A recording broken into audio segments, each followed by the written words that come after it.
Hi friends, நம்ம இப்போ பார்க்க போகிறது ஸ்ரீ ஆதி ஜெகநாத பெருமாள் திருக்கோவில். இது எங்கே இருக்குன்னா ராமநாதபுரம் மாவட்டத்தில் திருப்புலானி என்ற ஒரு அழகிய கிராமத்தில் தான் அமைஞ்சிருக்கு. 108 வைணவ தேசத்தில் 96வது திவ்ய தேசமாக இந்த கோவில் அமைஞ்சிருக்கு. ராமாயண வரலாற்றுடன் தொடர்புடைய கோவிலாகவும் இந்த கோவில் அமைஞ்சிருக்கு. இதில் புண்ணிய தீர்த்தமாக எதிர்த்தாப்புலேயே நமக்கு அமைச்சிருக்காங்க. இதில் நமக்கு நீராடணும் அப்படின்னா நவக்கிரக தோஷங்கள், பாவ விமோச்சனங்கள் அனைத்துமே நீங்கும் அப்படிங்கிறது நம்பிக்கையாக இருக்குது. அதில் நம்ம வழிபட்டுட்டு நம்ம இப்போ கோவில் உள்ளார போகலாம். அப்போ தான் தீராக்குட்டி ஒரு ஆட்டுக்குட்டியை பிடிச்சிட்டு விடவே இல்லை.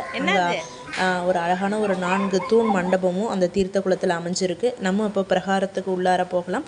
இது ராமர் காலத்துடைய தொடர்புடையதுனால தர்பசைன ராமர், சந்தான ராமர், பட்டாபிஷேகம் சூடுற ராமர் எல்லா சன்னதியுமே தனித்தனியாக அமைச்சிருக்கிறாங்க. ரொம்ப பிரம்மாண்டமான அளவில் இந்த கோவில் அமைஞ்சிருக்கிறது இன்னமுமே சிறப்பு.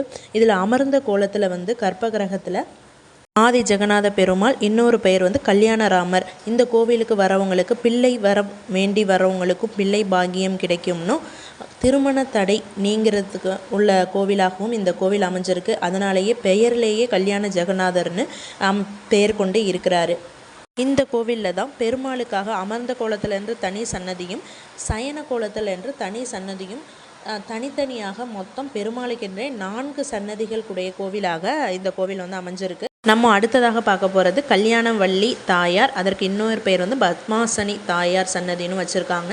இங்கேயும் தாயாருக்கென்று பெரிய அளவில் பிரம்மாண்டமான கோவில் அமைஞ்சிருக்கிறது இன்னொரு சிறப்பமாக இருக்குது. பெரிய பெரிய கற்தூண்களால் அமைச்சிருக்காங்க. இதில் நீங்கள் பார்த்தீங்கனாலே தெரியும், அவ்வளோ ஒரு பிரம்மாண்டமான ஒரு அழகிய திருத்தோற்றத்தோட கல்யாண கோல அலங்காரத்துடைய அம்பாள் காட்சி கொடுக்குறாங்க. அதனால தான் தம்பதி சமேதராக வர்றவங்களுக்கு கருத்து வேற்றுமையெல்லாம் குறையிறதுக்கும் நீண்ட திருமண தடை நீங்கிறதுக்கும் தம்பதிகள் ஒற்றுமையுடன் நீண்ட கால வாழ்வதற்கும் இந்த கோவில் வழிபடுவது சிறப்பு. இன்னொரு சிறப்பு என்னன்னா, பெருமாள் பல நூற்றாண்டுகளுக்கு முன்னாடியே அரச மரமாக காட்சி கொடுத்த தலம் தான் இந்த தலம். அதற்கென்று ஒரு பெரிய நூற்றாண்டு கால அரச மரம் வச்சிருக்காங்க.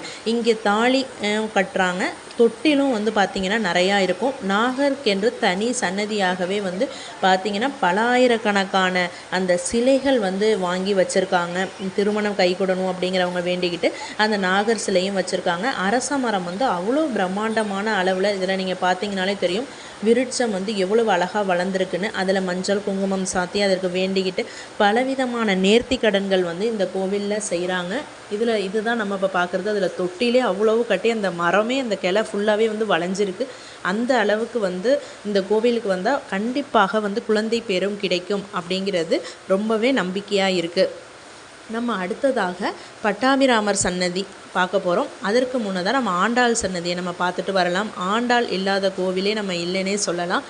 அடுத்ததாக நம்ம பட்டாபிராமர் சன்னதிக்கு தான் நம்ம போக போகிறோம். அதில் மொத்தம் 3 ராமர் அவதாரங்களையுமே தனித்தனி சன்னதியாக அமைச்சிருக்கிறது இன்னமுமே சிறப்பு. இந்த 3 சன்னதிகள் தான் உங்களுக்கு ஃபஸ்ட்டு போட்டிருக்காங்க பாருங்கள். தர்பசைன ராமர், பட்டாபிஷேக ராமர், சந்தான கோபால கிருஷ்ணர் சன்னதி. இந்த 3 சன்னதியுமே ஒரே இதில் அமைஞ்சிருக்கு. ஆனால் நம்ம எல்லாமே நம்ம கோவிலுக்குள்ளார போகிற மாரி இருக்குது. இதில் ஃபஸ்ட்டு நம்ம பார்க்குறது பாத சேவை தான். ராமருடைய பாதத்தை அமைச்சிருக்காங்க. ஃபுல்லாகவே ராமருடைய அவதாரங்களை பெயிண்டிங்காக பண்ணியிருக்கிறது இன்னமுமே சிறப்பு. அந்த கோவிலில் பெயிண்டிங் பார்த்திங்கன்னா அப்படியே புதுசாகவே நமக்கு இருக்குது. நம்ம இப்போது சயன கோலத்தில் ராமர் தான் நம்ம பார்க்க போகிறோம். தர்ப சயன ராமர். அடுத்தது சந்தான கோபால கிருஷ்ணர், ஒரு குட்டி சிலையாக கிருஷ்ணர் அமர்ந்திருக்காரு. பட்டாபிஷேகம் சூடுற ராமருக்கென்றும் ஒரு தனி சன்னதி அமைஞ்சிருக்காங்க. ராமர் இந்த கோவிலில் புல்லை வச்சு தலையில் படுத்திருக்கிறதாகவும் அதனாலேயே இந்த கோவிலுக்கு திருப்புலானி என்று பெயர் வந்ததாகவும் ஐதீகம் சொல்கிறது. இந்த கோவிலில் உள்ள முக்கியமான அனைத்து இடங்களையுமே நான் காமிச்சிருக்கேன்னு நினைக்கிறேன். தொடர்ச்சியாக இது போன்ற 108 திவ்ய தேசங்களுக்கான வீடியோ நம்ம யூடியூப் சேனலில் அப்லோட் ஆக போகுது. அதனால் நீங்கள் எங்கள் யூடியூப் சேனலை சப்ஸ்கிரைப் பண்ணுங்கள் ஃப்ரெண்ட்ஸ். நாங்கள் இந்த பெருமாளை வழிபட்டுட்டோம். நீங்களும் பெருமாளுடைய அருள் பெறுமாறு கேட்டுக்கொள்கிறோம். தேங்க்யூ வாட்சிங் ஃப்ரெண்ட்ஸ்.